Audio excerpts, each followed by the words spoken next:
ప్రేమ నరేంద్ర మోడీ నా మిత్రుడు అంటూ ఎలక్షన్స్ ముందు చెప్పుకుని, అంతకుముందు చెప్పుకున్నటువంటి ట్రంప్ ఒక్కసారిగా రూట్ మార్చేసి పాకిస్తాన్ ప్రేమించి ఆసిఫ్ మునీర్‌ని దగ్గర తీసుకొని, అట్లాగే టోటల్‌గా భారత్ మీద వ్యతిరేకత వ్యక్తం చేస్తూ, భారత్ మీద సాకులు పెట్టి, ఆంక్షలు పెట్టి, ఇబ్బంది పెట్టేటటువంటి ప్రయత్నం చేయడం, పదే పదే నోటికొచ్చిన కారు కూతలు కూయడం, ఇవన్నిటి వెనకాల ఉన్నటువంటిది ఒకటే. మనల్ని దబాయించి, బెదిరించి కంట్రోల్‌లో పెట్టడం. అది సాధ్యం కాదు. ప్లస్ వాళ్ళ మార్కెట్‌కి ఇబ్బంది అన్నటువంటి ఉద్దేశంతో వెనక్కి తగ్గాడు. గత వారం రోజుల నుంచి చూస్తే సీన్ మారింది.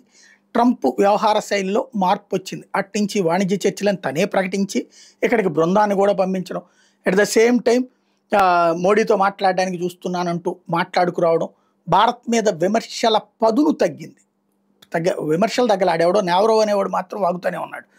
ట్రంప్ వ్యాఖ్యలు రోజు పాకిస్తాన్‌తో చర్చలు నేనే జరిపించాను ఇట్లాంటియన్నీ కొంతవరకు ఒక 100కి 70% దగ్గర, ఇంకా 30% ఉంది అమెరికా దగ్గర.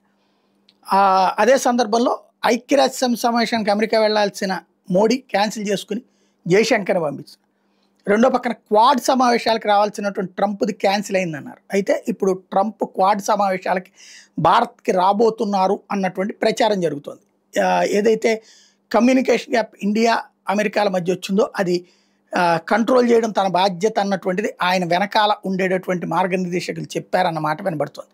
ఏం జరుగుతుందో చూడాలి.